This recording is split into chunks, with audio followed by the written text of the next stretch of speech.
Katakot-takot na pagbigat sa daloy ng trapiko ang nararanasan sa North Luzon Expressway hanggang sa ilang bahagi ng Metro Manila.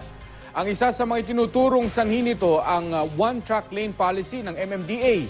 Makibalita tayo kay Alfie Tulagan.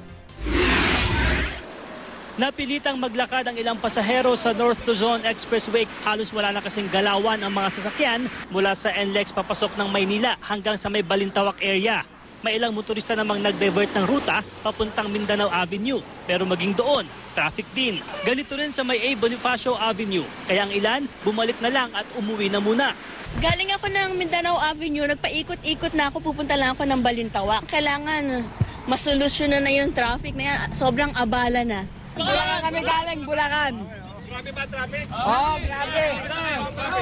Dalawang oras na.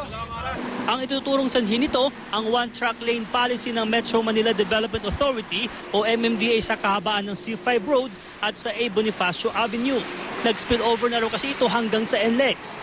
May ilang tracker na rin daw kasing lumihis na sa track lane kaya nagdudulot ng pagbigat ng trapiko maging sa mga pribadong sasakyan. Sabi ng pamunuan ng NLEX, agad naman silang nagpakalat ng mga tauhan para maisaayos ang traffic. Sa ngayon po ay yung ating namang mga traffic management personnel ay may nagdagdag po kami ng mga tauhan para i-manage yung traffic. Kayo lang daw nangyari na umaga pa lang, traffic na sa NLEX dahil sa one-track lane policy. Kadalasan daw kasi hapon o gabi ito nangyayari.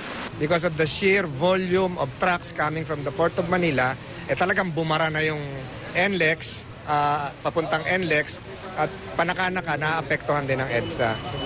Ayon sa MMDA, asahan pa ang matinding traffic sa susunod na 2 linggo simula sa Lunes. Dahil daw ito sa ipapatupad na 24 oras na last mile route para sa mga trucker.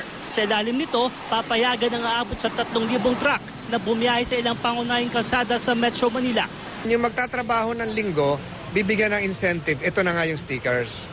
Para ma-encourage na magtrabaho sila ng linggo, at mailabas yung laman ng pier. Kasi hindi nagtatrabaho ng linggo yan eh. Hindi rin nagtatrabaho ng Sabado. Hindi rin nagtatrabaho ng half day ng Lunes. Layon daw nitong maibsan ang port congestion at madala sa mga warehouse ang mga kargamento. Inaasahan daw kasing lalo pang magdadagsaan ang mga kargamento ngayong papalapit na ang Pasko. Sa kasulukuyan po, lalo na pong nagkakaroon ng maraming container dahil sa ngayon po, peak season na.